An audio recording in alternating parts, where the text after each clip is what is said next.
Nikki, welcome or welcome back to my channel, and today I'm here with a book wrap-up. I am doing the Amazing Readathon, and I thought I'm going to try to read a lot of books, so I thought I would do wrap-ups of the main prompt books all by themselves, or in this case together.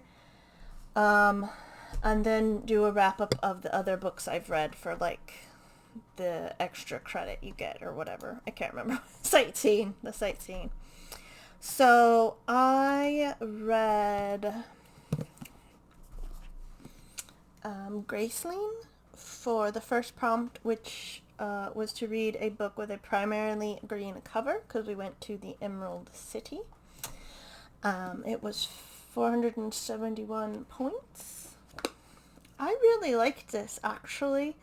I was surprised. I didn't know if I would, but because everybody says it's really good, so I tried it.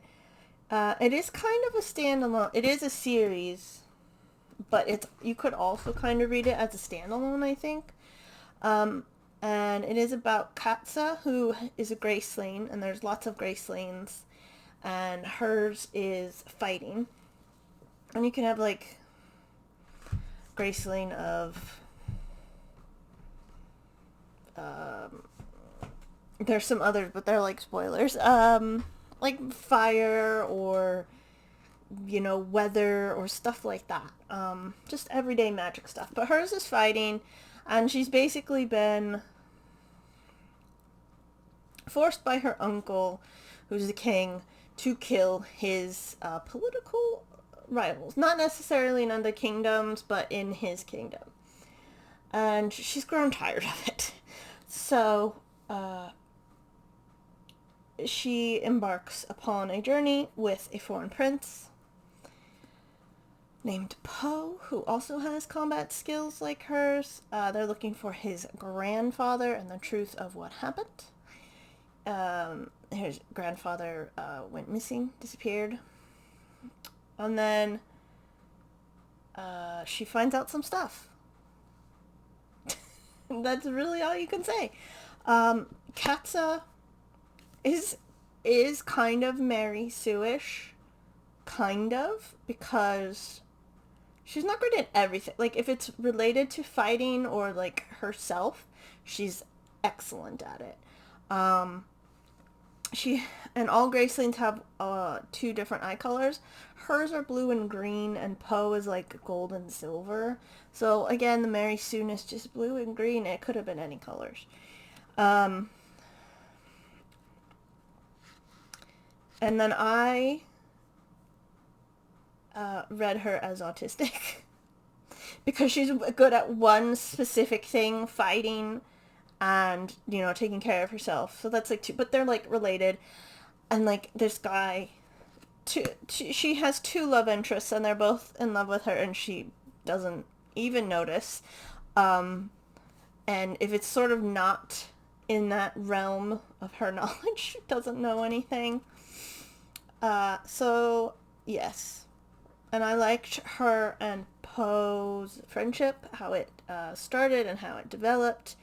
And I really liked the ending. I thought that was a good little ending. She's not gonna, like, she doesn't want to get married or have children, and she follows through with that, even though she has a love interest. So, yes, I enjoyed it. I think other people would enjoy it. I'm excited to read the second book, Fire, and then Bitter Blue, who is a character in here. I believe Bitter Blue becomes... Oh, no, that's Winterkeep, sorry. Bitter Blue over here. But those are both Bitter Blue as the main protagonist. I believe Katza is just a side character, which is why it's like a standalone. I also really liked her cousin. The prince, he's much nicer than his father.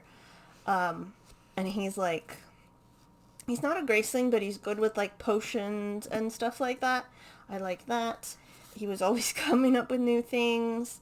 I was also really interested in that, they got a little map here in the beginning. Each city is the king. Like, there's Randa City, that's her uncle, Uncle Randa. And, like, there's Lex City, that's the king of that area. I was like, oh, that's interesting. I've never seen that before. And so, like, when her cousin eventually takes over, it'll be renamed Raffin City, because her cousin's named Raffin. I was like, that's interesting. I've never seen that before in a fantasy novel. I thought that was pretty neat. And then,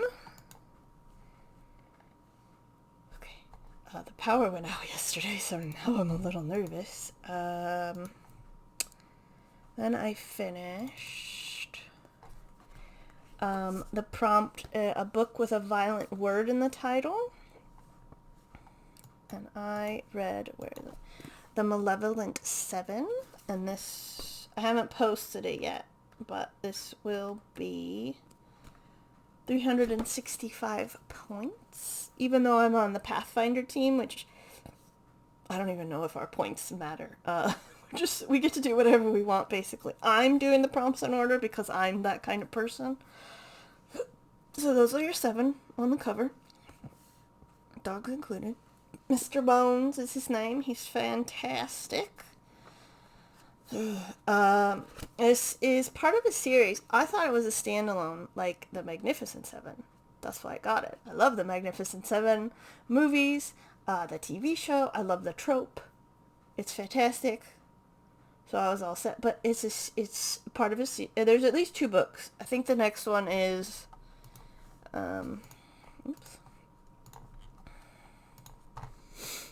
something 8, I want to say. The Malevolent 8. So they add a person. And so I'm excited to get that book. But this is mainly about Cade Umbra. He is a mage, but they're all called Wonderists. And he's got his friend. They're the anti-hero kind of guys. They're not nice. Cade in particular, his friend Corrigan, I think that's Corrigan, is also not nice. The nicest is probably him. I forgot his name already. Aradius? I'm not sure how you say that. He's a rat mage. Aradius is a rat mage. Cade is... What spoiler? Cade, no, you find out pretty early on. He does, like, infernal type magic.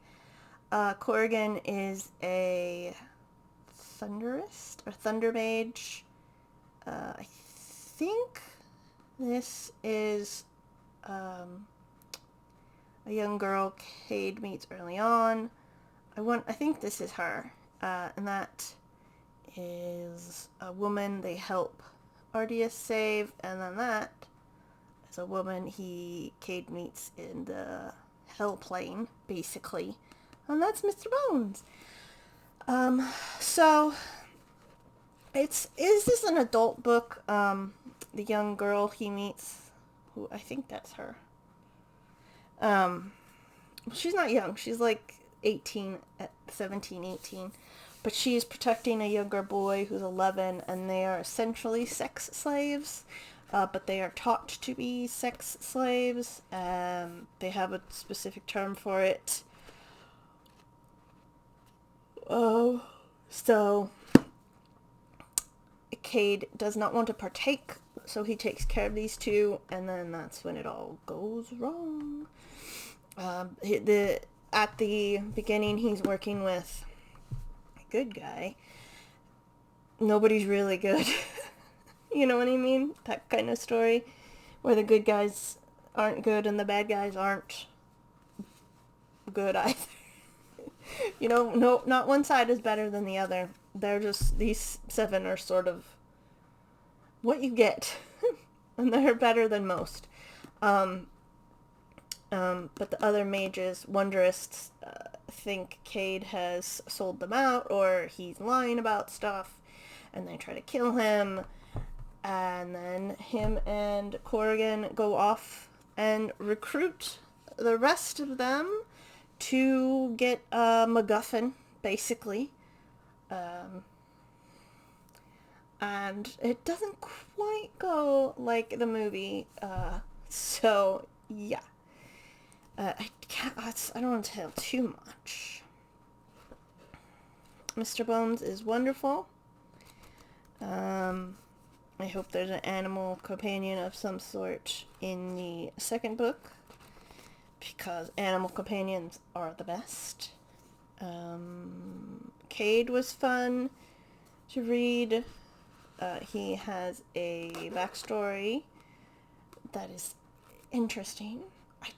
I think it's probably, the backstory isn't, like, unique, but in this world it is unique and interesting.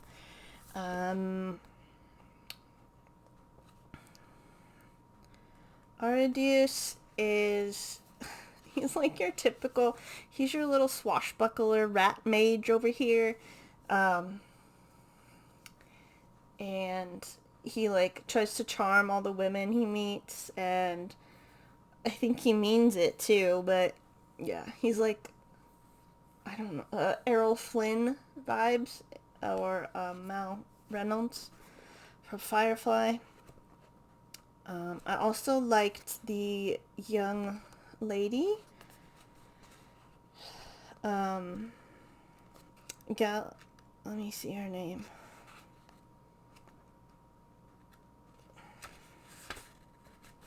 Gallius, I think. Looks like glass, but that's not the word.